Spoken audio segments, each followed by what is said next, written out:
Upholding Racial Justice in Policing and the Rule of Law in Colombia.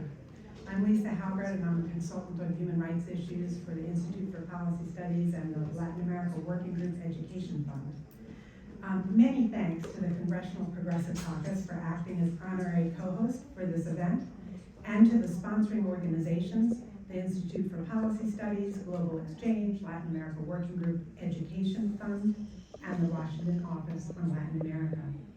We're delighted to have the chance to highlight the inspiring work of the Racial Justice Collective, a group of dedicated Afro-Colombian lawyers who defend young people facing discrimination and police abuses. It's really an interesting moment to take stock of this work and the state of police reform in Colombia. In 2020, and especially in 2021, during the administration of Iván Duque, nationwide protests spread across Colombia on issues including lack of access to employment and education, and economic and racial discrimination. The protests were led by young people, many Afro-Colombian and indigenous. They were brutally repressed. During this time period, I participated in an international verification mission led by Colombia's human rights networks. I went to Cali, which was an epicenter of the protests. We interviewed dozens of witnesses of police brutality, and what I heard was absolutely devastating. Indeed, across Colombia, dozens of young protesters were killed and many others wounded, including with damage to their eyes, mainly by the police. Security forces also attacked human rights defenders, first aid brigades, and journalists. That year, there was a clarion call for change to protect the right to protest. In the years since the repressions of these protests, justice for police abuses has been slow, while some protesters faced quick and harsh legal proceedings. President Gustavo Petro was voted into power in 2022 on an agenda of change, and his administration pledged to introduce social reforms and tackle problems of poverty and racial discrimination. The Petro administration has made efforts to introduce some police reforms, although they are seen as inadequate by many civil society groups. The Petro administration has also developed a new defense policy that highlights human rights and the protection of the citizenry. Now, we have not seen during this administration a return to the level of police repression that occurred in 2021. But despite reform efforts, violations of human rights and due process by police and racial discrimination in policing continue to be very serious problems in Colombia, as they are in the United States. We know from our own society how difficult it is to address these problems and how important it is that we do so. We will hear in a moment from a representative of the Colombian Embassy to the United States about the Colombian government's initiatives on these issues, as well as from Jimena Sanchez Garzoli, an expert from the Washington Office on Latin America. But first we're going to hear from Ali Antu Ashanti. He is the co-founder and director of the Racial Justice Lawyers Collective. He is an Afro-Colombian lawyer and an expert in strategic litigation, criminal defense, criminology, and constitutional law. Last December, he was appointed to serve as an expert commissioner on justice reform in Colombia by the Colombian government. The Racial Justice Collective, a group of more than 100 Afro-Colombian lawyers, defends young people affected by police brutality, extrajudicial killings, arbitrary arrests, false charges, and racial profiling. The collective provides comprehensive care and legal support for victims while strengthening the power and resilience of Black communities. You have the floor, Ali. Just a second. It seems like I had some trouble with the equipment that was delivered to me with low batteries. I just changed the batteries. Can everybody please test if they can hear me now? Sí. My apologies for not being properly set. Okay.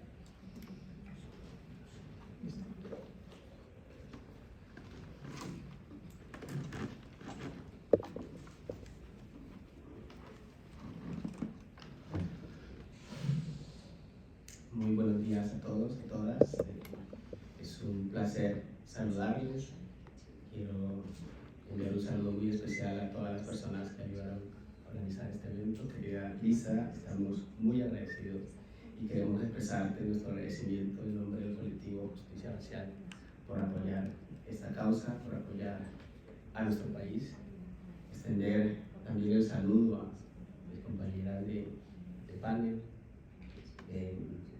igualmente a cada uno de los compañeros y compañeras de la Embajada de Colombia que nos acompañan hoy y a todos ustedes. Realmente es una oportunidad para caminar la palabra. Estamos acostumbrados en nuestros países, tristemente en Colombia, con una historia de cerca de 60 años de conflicto armado, a compartir balazos. Hoy queremos compartir abrazos, amores y sobre todo esperanzas. Mi nombre es Ali Bantu Ashanti, soy el director del colectivo de abogados Justicia Racial y también soy comisionado para la reforma de la justicia en Colombia. Nuestra presencia hoy aquí es parte de los genocidios que se han cometido en el mundo, la esclavitud de millones, de más de 12 millones de africanos que fueron secuestrados y obligados a trabajar aquí en este continente, y que posteriormente se han desarrollado cientos de genocidios en contra de la población negra. Genocidios de los cuales hemos sido testigos, genocidios que aún hoy no cesan. Nuestra presencia aquí hoy también tiene que ver con las necesarias reformas que se deben impulsar en Colombia. Desde el sur del continente hemos venido insistiendo en varias reformas que son necesarias en nuestra democracia para que haya justicia. Estamos hablando de una equivocada política de guerra contra las drogas que solo ha dejado muertos en Colombia, que solo ha dejado millones de personas en los sistemas penitenciarios y carcelarios del mundo, especialmente en los Estados Unidos, que ha dejado a miles de jóvenes desaparecidos en los océanos y en las selvas de mi país. Nuestra presencia de aquí tiene que ver también con la necesaria urgencia de una reforma a la fuerza pública, especialmente a la policía. Una policía que tristemente su origen tiene que ver con uno de los peores holocaustos de la humanidad, y fue la trata transatlántica. Las llamadas patrullas esclavistas, patrullas paramilitares, tienen en su haber cometido los peores crímenes en contra de la gente negra, pues eran los encargados precisamente de castigar a nuestros ancestros que exigían libertad, que exigían ser tratados como seres humanos. Esa policía hoy heredó parte de esos odios raciales que todavía existen en mi país. Y producto de ello, y producto de una policía militarizada que le ha tocado hacer de todo, ser una policía que se ha utilizado para la guerra contra las drogas, una policía que se ha utilizado para la guerra contra insurgentes, una policía que se ha utilizado para hacer absolutamente todos los papeles en Colombia. Y hoy tenemos que decirlo con total tranquilidad, con total transparencia, con respeto a los miembros, incluso que hoy están aquí de la Policía Nacional, que el país necesita transitar esa forma de seguridad pensada en el enemigo, que las personas negras, de que las personas empobrecidas son los enemigos de la sociedad colombiana y del Estado. Eso ha derivado en múltiples violencias, asesinatos de múltiples jóvenes colombianos que hoy caen asesinados en las calles, en las esquinas de mi país, con las balas del Estado. Importante aquí recordar el último caso que registramos, uno de los últimos casos, de la niña María Hurtado, de 3 años, apenas empezaba a conocer el mundo, y una bala de la policía en el municipio de Pradera le cerró sus ojitos. Y como ella, múltiples jóvenes son asesinados en mi país por la fuerza pública, pero también por diferentes grupos armados. Así que para nosotros es urgente un diálogo necesario, profundo, democrático, que haga veeduría, que transforme, que reforme la policía en Colombia. Y no puede ser un diálogo de algunos en una oficina, debe ser un diálogo con toda la ciudadanía para poder pensar una seguridad para todos y para todas. No puede ser la seguridad de los bancos y la inseguridad para millones o para el resto de los colombianos que no tenemos bancos, que no tenemos los recursos necesarios para pagar a la policía. Es necesario pensarse en un sistema de justicia que no pene a las personas o que no condene a las personas por su color de piel. Recordemos aquí uno de los casos, de los pocos casos exitosos que tenemos en el país, el caso de Johan Borja, un joven afro de la ciudad de Cali que fue tristemente obligado a pagar 5 años de prisión porque para los policías de la ciudad de Cali, Johan tenía el color de piel equivocado. Era un joven negro de un barrio pobre y por lo tanto diseñaron un caso para mandarlo a la cárcel. Afortunadamente este caso, como muy pocos en Colombia, logramos revocar una condena de 35 años de prisión, lo que hemos denominado un falso positivo judicial, diseñado por la policía y ejecutado por los jueces de la República y por los fiscales de la República. Pero como el caso de Johan, son cientos y miles de los jóvenes que hoy están en las cárceles de Colombia, también bajo el marco de esa doctrina que tiene la fuerza pública en su génesis, que tiene en su gen, y de ahí la necesaria reforma de las que yo hoy les hablo. Nuestra presencia hoy aquí, hemos venido recorriendo ya varias ciudades de los Estados Unidos, hablando con diferentes personalidades, políticos, académicos, con comunidades, que también aquí, como en nuestro país, han padecido las consecuencias de una equivocada guerra contra las drogas. Una equivocada guerra contra las drogas que en Colombia pareciera que la paz es un sueño imposible. Hoy, en el marco del diálogo que desarrolla el gobierno del presidente Gustavo Petro, de paz total con casi que todos los grupos armados de la región, lo vemos con muchas esperanzas, pero también con un sentido de realidad, y es que es casi que imposible llegar a un acuerdo de paz en Colombia si no hay un cambio en las políticas de guerras contra las drogas. Y los Estados Unidos y los congresistas y los equipos de los congresistas que hoy aquí se encuentran y ciudadanos en general, creo que debemos tomar conciencia que esto está llevando a miles de personas a las fronteras de muchos países del mundo. El gran problema de la migración, que es a causa también de las políticas de muertes que aquí se diseñan y que se ejecutan en nuestros países. La reforma a la policía es un caso muy paradigmático que requiere con urgencia también sentar a los Estados Unidos. Aquí se diseña la formación de los policías, aquí se diseñan y se hacen las armas con las que los policías también disparan a cientos de ciudadanos en mi país. Pero esto no es una opinión que yo estoy aquí señalando. El informe de la Comisión de la Verdad de los últimos 33 años del conflicto armado en Colombia a partir de 1985 señala que cerca del 70% de los homicidios que se cometieron en Colombia fueron entre los paramilitares y la fuerza pública. Estamos hablando de cerca de 4.000 personas asesinadas de la policía o la fuerza pública más bien en contubernio con los paramilitares al año. El otro 30% lo cometieron otros grupos armados como insurgencias. Es decir, tenemos un Estado profundamente homicida, al cual no ha habido una respuesta, no ha habido justicia, con una impunidad de cerca del 99%.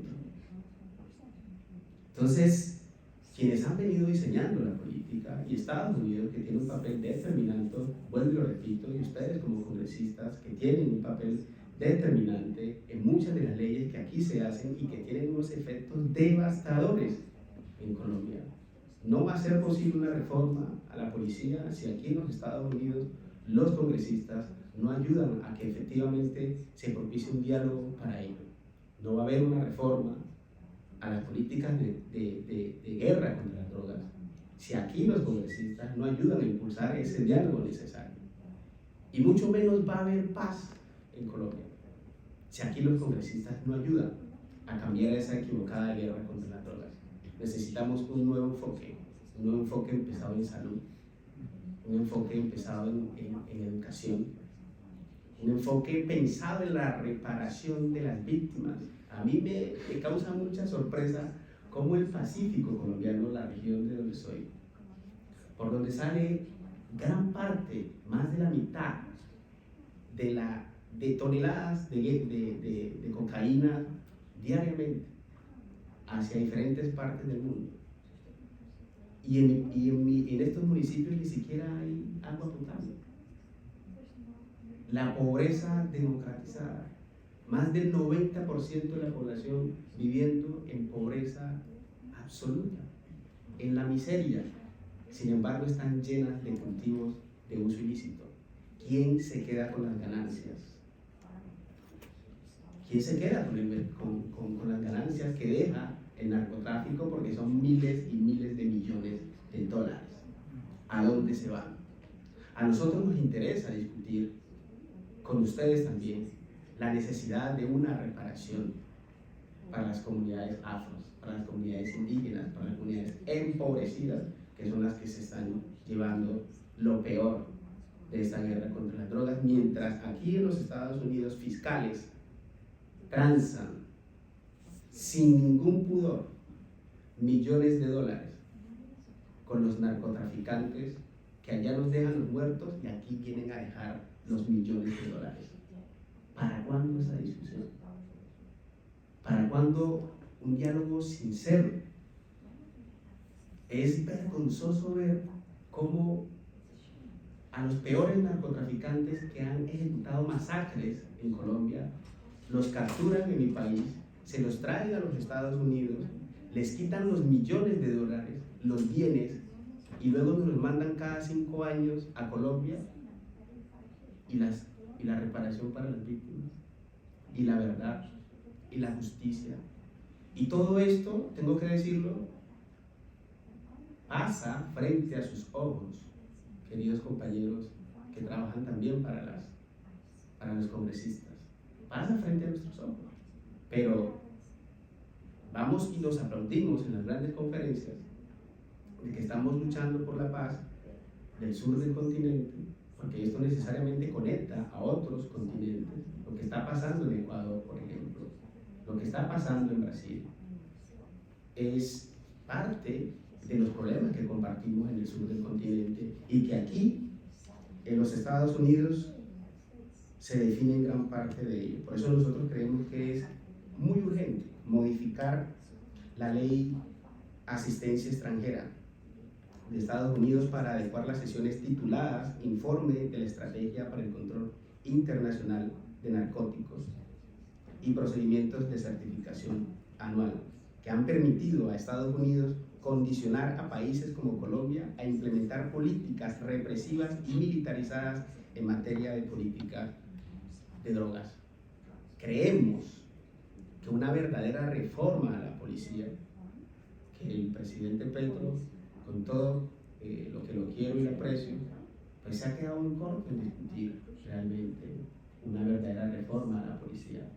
Se necesita con urgencia un diálogo de la ciudadanía con los policías también, porque también son colombianos y han padecido también las tragedias de esta guerra absurda que solo deja muertos. Creemos que la mejor reforma a la policía es un cambio a las políticas de guerra contra las drogas, porque muchos policías mueren todos los días, cada año, porque los mandan también a combatir a grandes narcotraficantes, a grandes grupos criminales, y luego los mandan a las calles. ¿Cómo puede ser posible que una persona que va a combatir a guerras luego tenga que tratar con conflictos ciudadanos? Es un problema enorme. Tenemos una policía militarizada por esta tragedia. Yo voy a cerrar esta primera intervención aquí, simplemente decirle que desde el colectivo Justicia Racial, un colectivo de cerca de 100 abogados en Colombia, que llevamos casos pro bono de jóvenes que son, como les manifesté, son víctimas de todas estas políticas. Acompañamos a ciertos números de víctimas a los estrados judiciales de manera gratuita. Y estamos poniendo en la mesa muchas de estas reformas, muchos de estos diálogos necesarios. Les agradezco mucho haberme escuchado.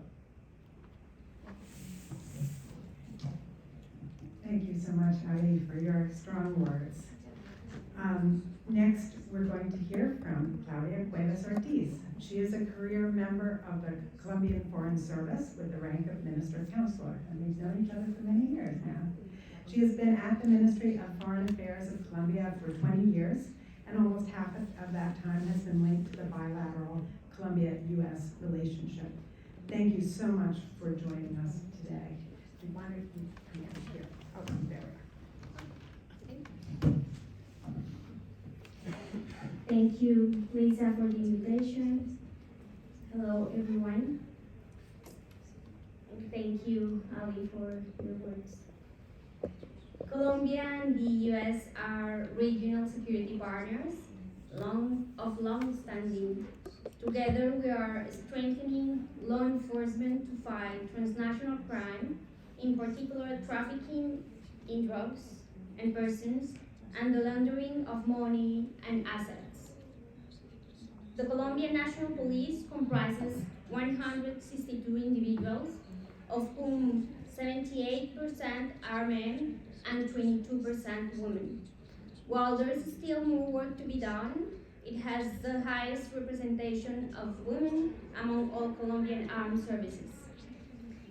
94% of the total police personnel is of mixed race, mestizo. 5% are of African descent, and 1% are indigenous. We are seeking to increase this ethnic diversity, especially in rural areas. In particular, we're working toward greater inclusion, and with the support of INL, we're implementing the Vamos Sumando program. In 2009, we created a joint initiative between INL Bogotá and the National Police to recruit youth from Tumaco, Nariño.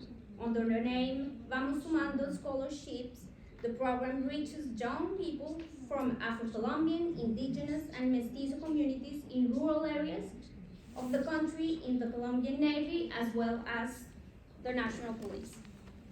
The program reduces registration costs and covers the transportation of officials to different municipalities.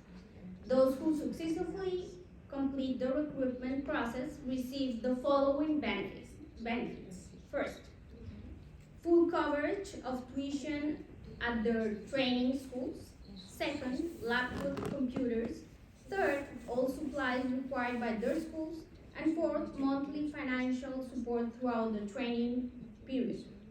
From 2010 to 2024, this joint initiative of Colombia and the U.S. has benefited more than 10,000 scholarships recipients, 60% men and 34 women, 44 from indigenous communities and 38 from campesinos or rural communities. Additionally, the Colombian National Police has undergone 10 reforms since 1993, all aimed at achieving greater professionalism and discipline.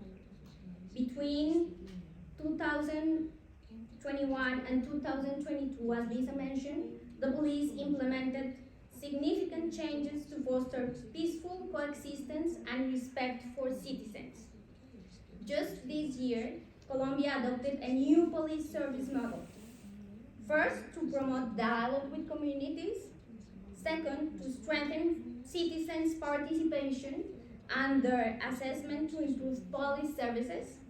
And third, to combat criminal organizations under the new security policy and under the new drug policy. The goal is a national police that understands the reality of its citizens. This entails a transformation of the existing police territories. Eventually, the national police will be distributed across micro territories, each with institutional capacities. The new model is designed to be preventive, pluralistic, focused, flexible, and accountable. This change in strategy results from a participatory analysis conducted by international experts in urban and rural citizen security, academics, local leaders, and community representatives from each territory. The transformation of the police is built upon 7 pillars, comprising 63 actions. The most primary pillars related with our conversation today are: first, integrity, legitimacy, trust, and human rights.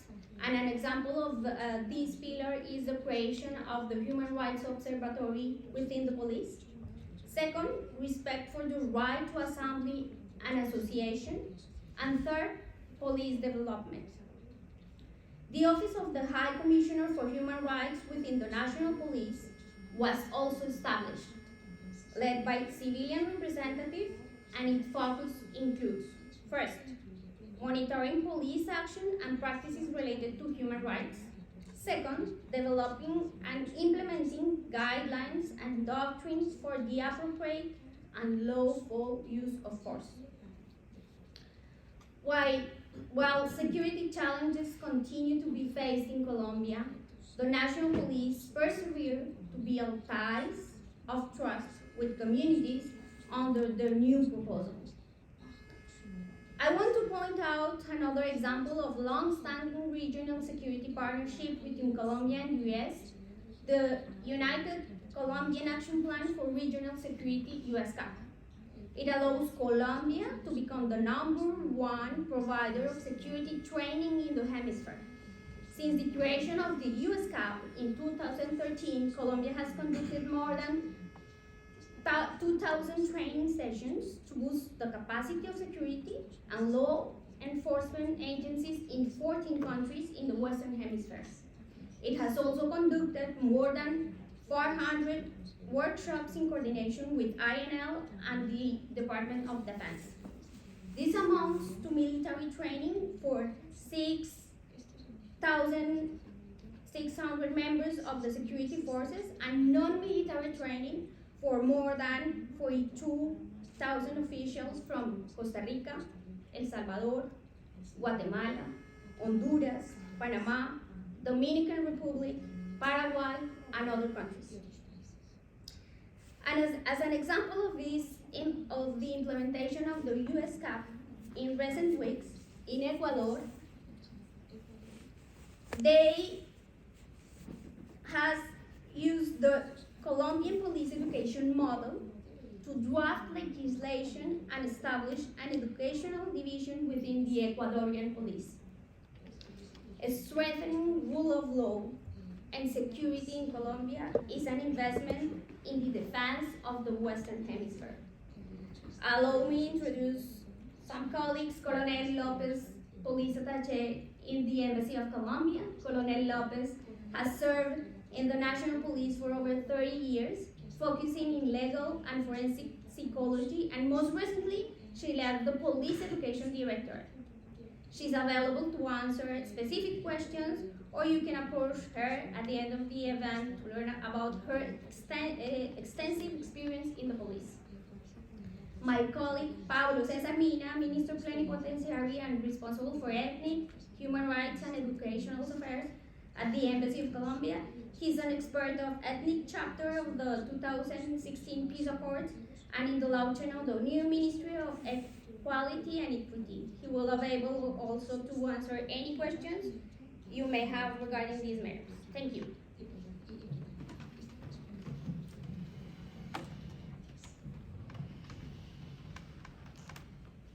Thank you so much, Claudia.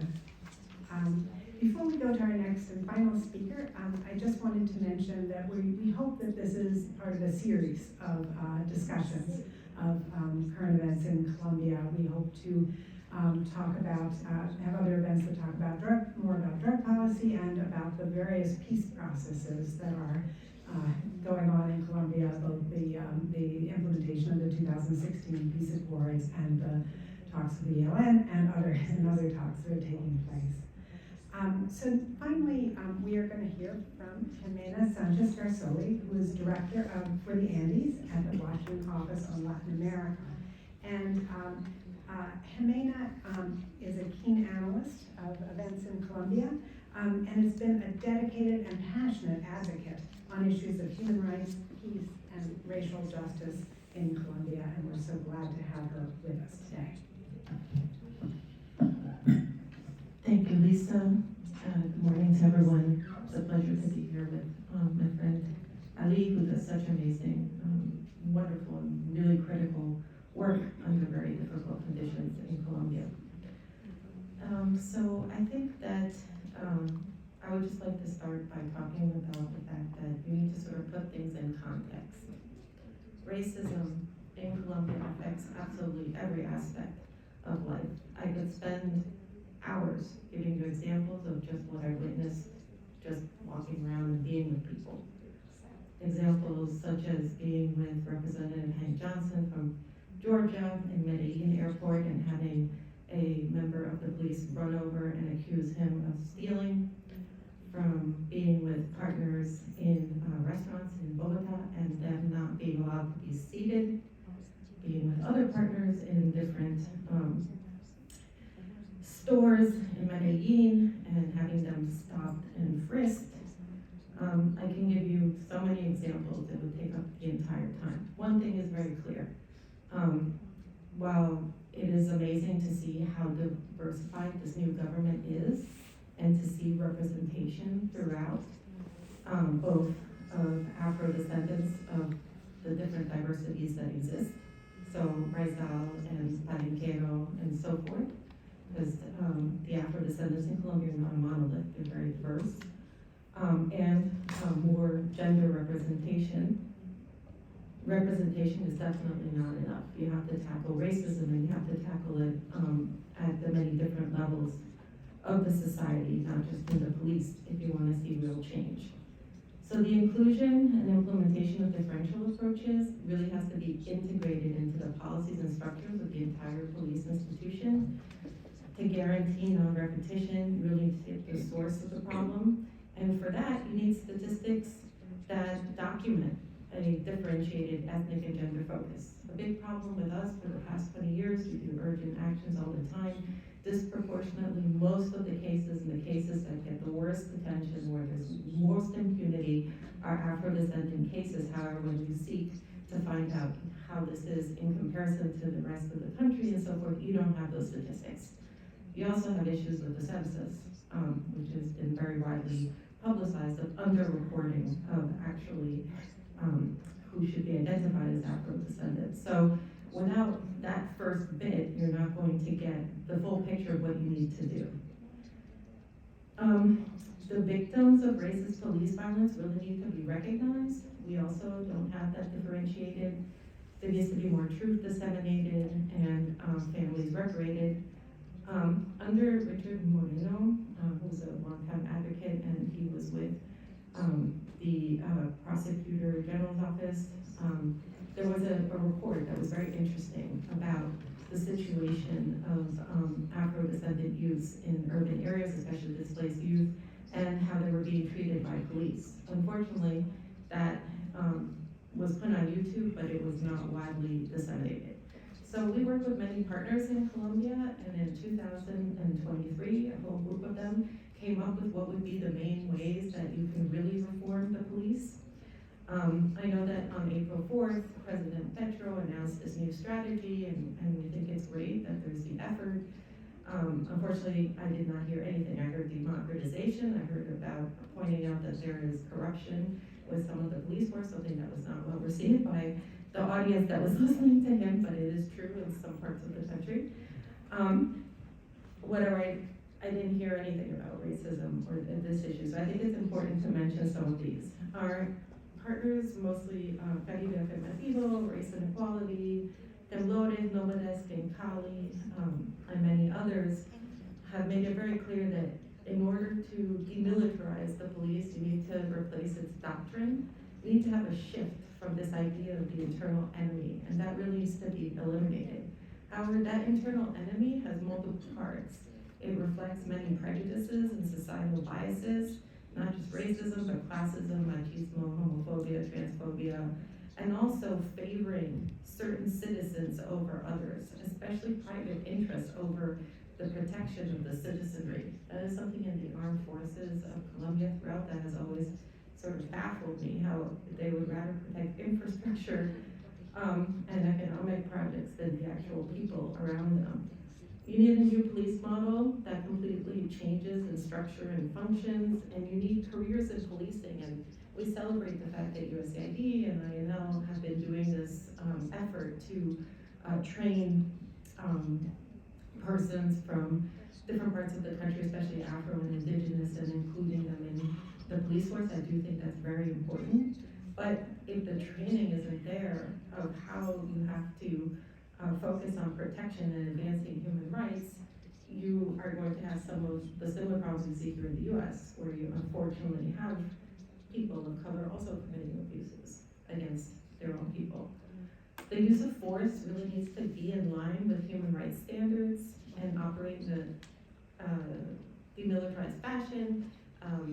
The 2021 incidents, which were particularly heavy in Cali, were disproportionately affected Afro-descendant people, showed that you also need to be very well trained in how to use anti-riot instruments, because they can become deadly, and they can also end up with the horrible situation that we saw, many people being blinded by them. So you have to have that, and then you need to have effective mechanisms and citizen oversight that is actually real, and accountability for victims of police violence. It can't be just like here, where there's been this whole effort to do the George Floyd Act and so forth. It can't be the police policing themselves. It really needs to be independent, and there needs to be truth, justice, and reparations. So we need to think about police in Colombia and help the police in Colombia think of itself more as a public service rather than being at the interest of others.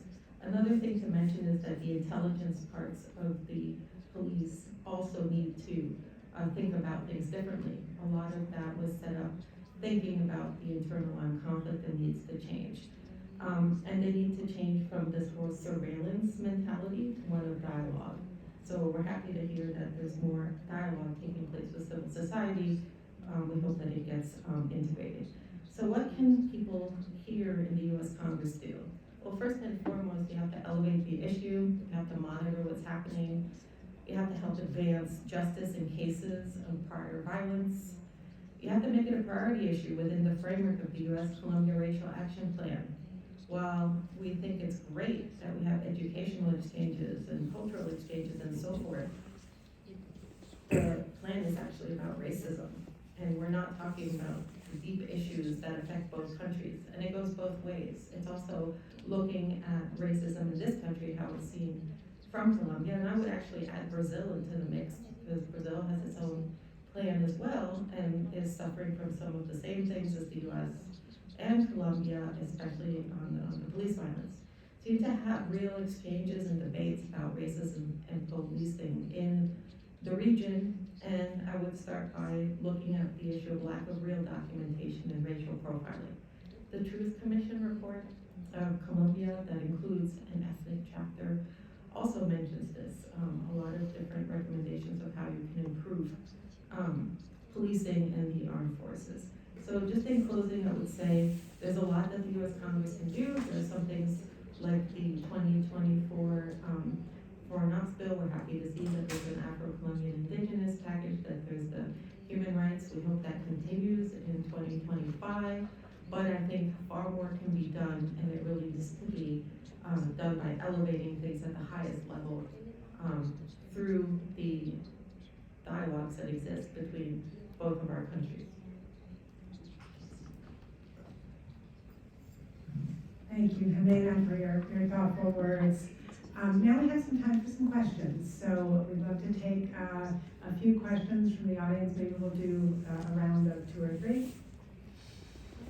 And please give your name and affiliation as you. Hi, my name is John Mancini. I'm from Johns Hopkins School of Advanced International Studies. I'm currently working on a paper investigating the causes of political polarization in Colombia, and I want to understand the impact of social and economic inequality especially as it pertains to race, and how that impacted the 2021 protests. Thank you so much. And what would your question be Oh, exactly? How is racism impacting polarization or social and economic inequality impacting, manifesting itself in protests and change and reactions to the government? Okay, Sorry. thank you. Do we have any other questions?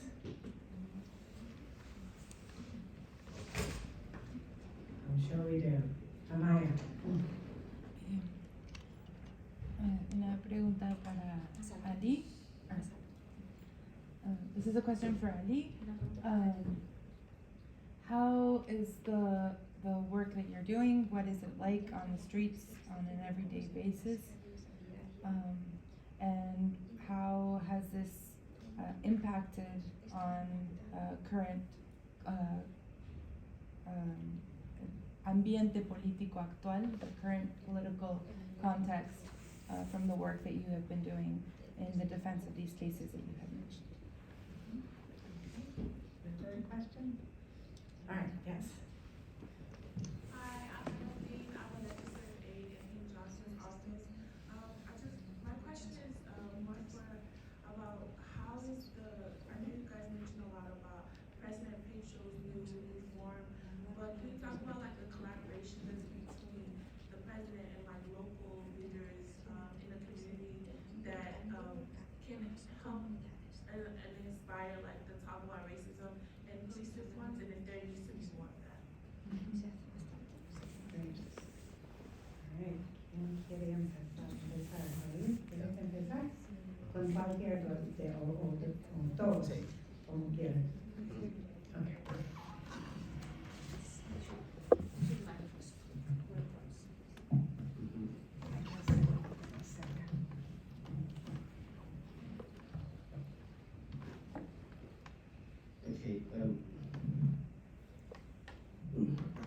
Gracias a mis compañeras por sus reflexiones acerca de los temas que estamos hablando hoy, que nos convocaron a esta mesa. Yo quisiera hacer algunos comentarios que me parecen oportunos de las presentaciones de mis compañeras. El primero es que considero que la reforma a la policía no se resuelve con más inclusión de personas negras, de personas indígenas. Está demostrado que incluso las personas negras y personas indígenas dentro de la policía pueden ser incluso más propensos a reproducir el racismo y las violencias.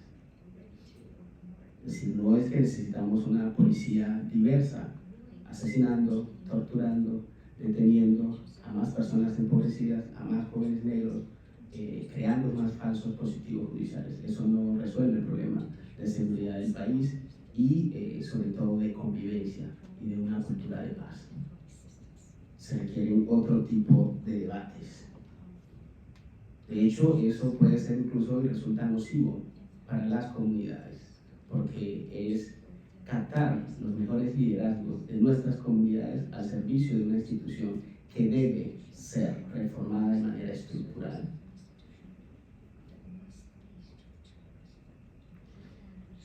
Las más de 10 reformas que ha tenido la policía en Colombia realmente han sido contrarreformas a los intentos de reformas que se han hecho en el país. Y lamentablemente entiendo que el presidente Petro, quiero ser el abogado del diablo en estos momentos, y es que nosotros apoyamos una reforma a la policía porque veníamos de un contexto de violencia en el marco de unas reclamaciones que estaba haciendo la ciudadanía de derechos básicos, alimentación. En el marco de la pandemia, miles de personas en Colombia estaban muriendo de hambre y salieron a las calles a exigir salud, educación, trabajo, alimentos. Y quien respondió fue la policía. ¿Cómo? Con más de 100 jóvenes asesinados. Aún hoy no hay justicia. A más de otros 100 jóvenes les sacaron los ojos frente a la vista pública de todo el mundo. con lógicas paramilitares incluso. A más de otros 100 jóvenes los mandaron a la cárcel. Quiero recordarles el caso de Matamba. ¿Recuerdan a Matamba? Matamba es un narcotraficante negro de la costa pacífica, la región de donde soy. Hace unas semanas ustedes vieron las noticias de cómo la policía gestionó su salida de una de las cárceles más importantes, su extracción de la cárcel La Picota. Y la fiscalía acaba de imputarles a unos policías que lo torturaron hasta la muerte. Y estaban diciendo que él se había escapado de la cárcel. ¿Y qué estaba diciendo Matamba? Estaba señalando a altos mandos militares y de la policía que participan de manera activa y estructural en el narcotráfico de Colombia.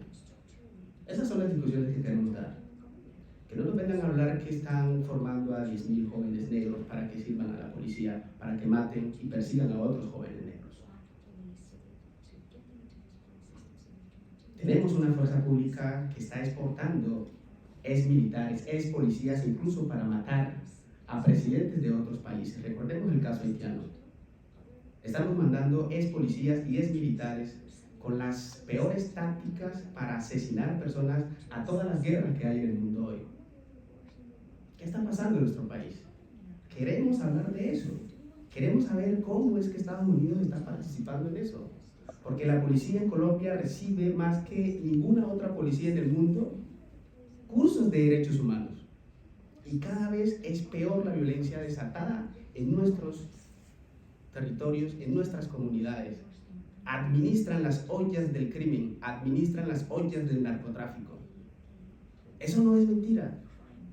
Y el atraco permanente a la ciudadanía, la extorsión, es lo que se vive en las carreteras y en las calles de Colombia. Y el poder que tiene la policía en el sistema de justicia de Colombia. De eso queremos hablar, de cómo pueden mandar a jóvenes si quieren, si se les da la regalada gana a un joven a la cárcel. Eso hacen y eso han venido haciendo. Y nadie les ha dicho nada y nadie ha provocado esta discusión. ¿Diálogo? Sí. Pero el diálogo es un instrumento que se agota. ¿El diálogo para qué? Es importante que ese sea el principal mecanismo, instrumento en una democracia, el principal recurso, pero ese recurso se agota cuando no se hablan de las reformas necesarias que se deben hacer en nuestras democracias. El diálogo con la policía pasa por reformas, por democratizar las riquezas en Colombia. Somos uno de los países más desiguales del mundo. Solo el 1% de la ciudadanía gana más de $3.000 al mes, solo el 1%, mientras tenemos un 99% de ciudadanos que no tienen para pagarse una educación superior. ¿Diálogo? Sí. ¿Y cuándo vamos a hablar de ese diálogo? ¿Ese diálogo es con la policía? La policía sabe cómo resolverlo, bolillo. Entonces el diálogo se agota para la policía y se agota para la ciudadanía. Yo quiero terminar diciendo que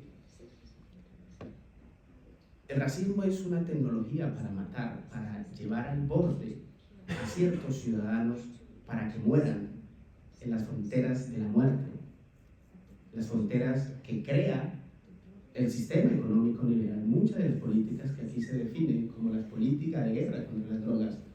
¿Cuántos millones de personas tenemos víctimas de esta ilógica y alocada guerra que para nosotros pues no, sencillamente no la entendemos? Yo acabo de ver en Nueva York un montón de tiendas que estaban vendiendo marihuana y por la marihuana nos persiguieron a muchos y muchos están en las cárceles llenas, atestadas de jóvenes afroamericanos aquí en los Estados Unidos. Más de 2.500.000 personas, pero han pasado por las cárceles de los Estados Unidos más de 60 millones de personas. ¿Y dónde están los derechos de esos ciudadanos suspendidos? De eso quiero hablar, de eso quiero que hablemos. Cómo el trabajo que estamos haciendo impacta en las calles y en el ambiente político del país. Pues son debates que me parecen profundamente necesarios para que podamos hablar de paz, para que haya paz en nuestros países. Ya lo han dicho mucho los Estados Unidos, líderes a los que admiro, como Malcolm X. Para que haya paz debe haber justicia. Y en Colombia tenemos una impunidad de cerca del 97% en homicidios. 97%. Un sistema de justicia que garantiza la impunidad, porque no es un error. No es un error. Es un sistema de justicia diseñado también, en parte, por los Estados Unidos, para que haya impunidad, para que no conozcamos la verdad, para que no haya reparación. Y termino diciendo que el ambiente político que estamos haciendo, el trabajo que estamos haciendo, está impactando de manera muy importante muchos de estos debates. En Colombia se creía que no había racismo, pero yo he dicho que una de las peores formas de racismo consiste precisamente en su negación. Si tú niegas el problema, pues jamás vas a enfrentarlo. Y la sociedad colombiana es experta en meter la basura debajo de la cama para que no la veamos. Millones de personas negras racializadas, con sus derechos suspendidos, viviendo en estado de sitio permanente. Y en Colombia aún se niega que hay racismo. Sin embargo, estamos viviendo en las peores situaciones, todavía casi que en estado de esclavitud, gobernados por los grupos armados, en medio de la pobreza y la miseria.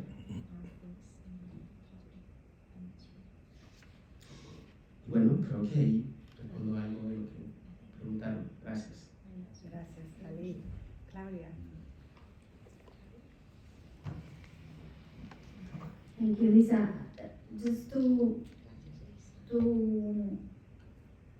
clarify that the new police service has been adopted as a result of different dialogues in all territories with experts in rural and urban security. And this was produced in more than 63 actions that are organized in 7 groups of these actions. Related with polarization, I think this is what we are seeing everywhere in the world. And there's been a lot of years that we have experienced that in Colombia, but with our new government since 2022, I think we're working very well with different communities in all territories, and all our policies from security, the new drug policy, we're having consultations with them, and we're having results from the bottom to the top. Thank you.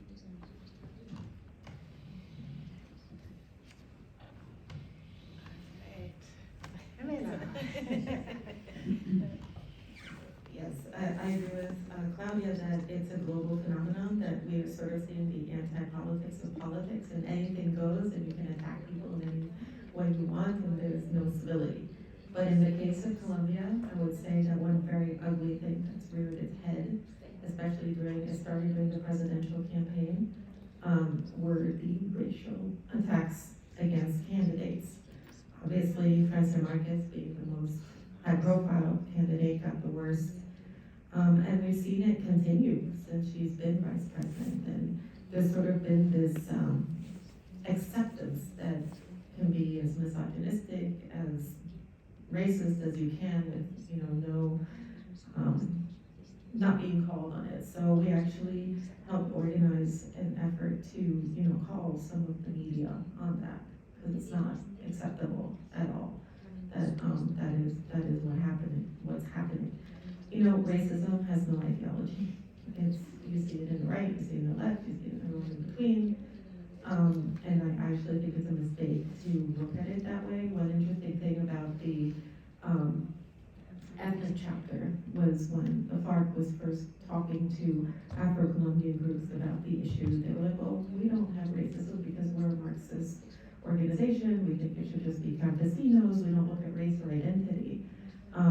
But over time, after the discussions took place with the different Afro-Colombian groups and listening to their experiences, what they went through, they're like, oh, actually, you're right. Racism is a big part of the disproportionate impact, the stigmatization, and a lot of the violations that took place being concentrated in certain areas and against certain Afro-descendant people. So I ask, even though I know that in the US this is a problem too, that racism really should be looked at without ideology, because it's throughout, and there are offenders on all parts.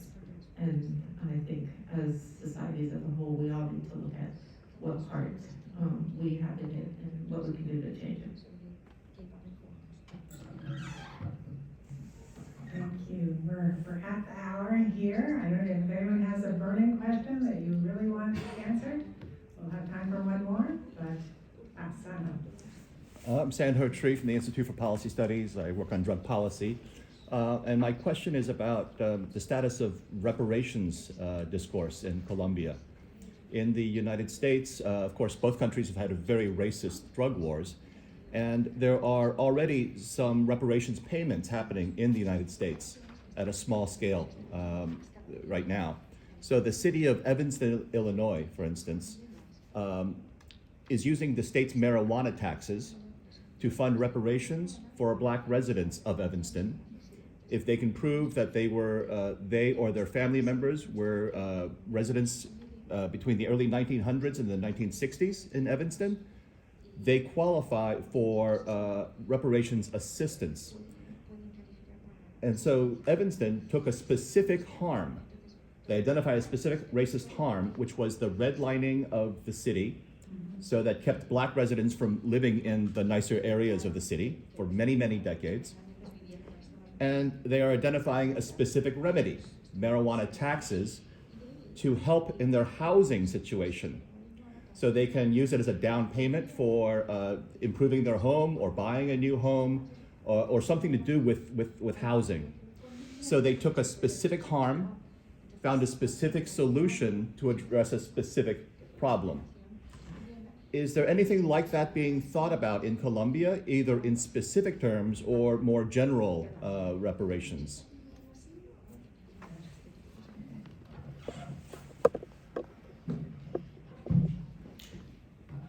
Tengo que agradecer esa pregunta, creo que es de las preguntas más bonitas que me han hecho en esta gira, en la que he estado ya por más de, voy para 40 días aquí en los Estados Unidos y México. No tenemos todavía algo así en Colombia, por eso estamos provocando un diálogo, es un foro que queremos convocar para el mes de diciembre, una cumbre paralela, popular, de la diáspora africana, con académicos, expertos políticos, que puedan acompañarnos desde sociedad civil de cara a la cumbre que va a ser el Estado colombiano con los países de Latinoamérica y del Caribe, que están convocando también a una cumbre de estos estados para pensarse en nuevas políticas de drogas. Nosotros queremos enfocar nuestro esfuerzo en la reparación de las víctimas, la reparación de los territorios, de los ríos, de los bosques, de los animales que también han sido silenciados en esta equivocada guerra contra las drogas. Y terminar diciendo que, a diferencia de Jimena, yo considero que el racismo sí tiene ideología. El racismo, de hecho, es una ideología que despoja, en primer lugar, de tu humanidad, con el único propósito de despojarte de tus recursos económicamente, de poder llevarte a las líneas y sacarte, expulsarte de la sociedad, de quitarte tus derechos con la idea de explotarte. ¿Sí? Entonces, simplemente quería hacer esta pequeña intervención. Gracias. You made me remind of two things. The first one, and I think with Jimena and with Lisa, we work a lot on that, and Colombia has a victims law I'm going to do it in Spanish. Una ley de reparación para las víctimas. Tenemos más de 7 millones de víctimas. Infortunadamente no hemos tenido un proceso muy bello de reparación con las víctimas,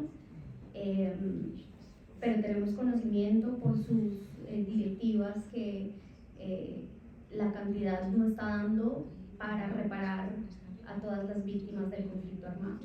Entonces estamos en proceso de buscar más recursos de cooperación internacional para repararlas. Este es el primer ejemplo. Y lo segundo, en relación con la nueva política de drogas, estamos incautando muchos bienes, mucho dinero de los traficantes de drogas, y lo que estamos haciendo es que ese monto va para reparación a víctimas relacionadas con el tema, pero también para aplicación de la política de drogas en los territorios. Gracias.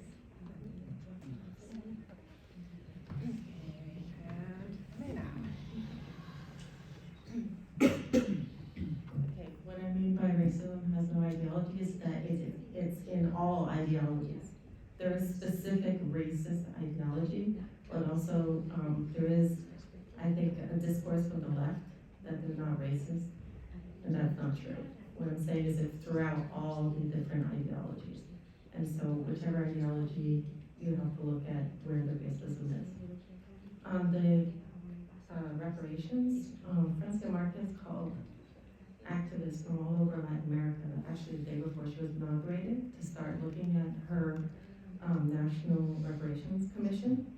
From what I understand, they got the decree, they're advancing, but I don't think they're at the point of determining exactly how or when, how they're gonna do it, but I do know that they are looking at some of the examples in the United States, some of the examples also with the Caribbean countries where there's been some advancements.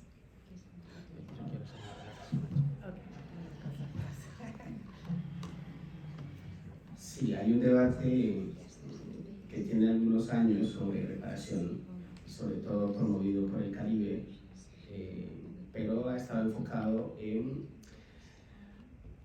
unas reparaciones históricas. Se hablan de reparaciones históricas, pero lo que nosotros estamos hablando aquí es de una reparación en el marco de la guerra contra las drogas que se ha desarrollado en los últimos 50, 60 años, que nos parece necesario ese debate y urgente.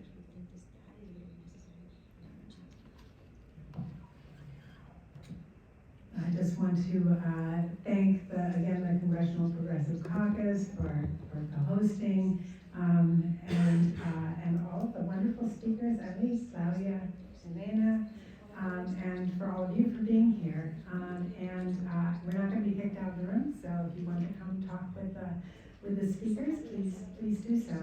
Thank you very much.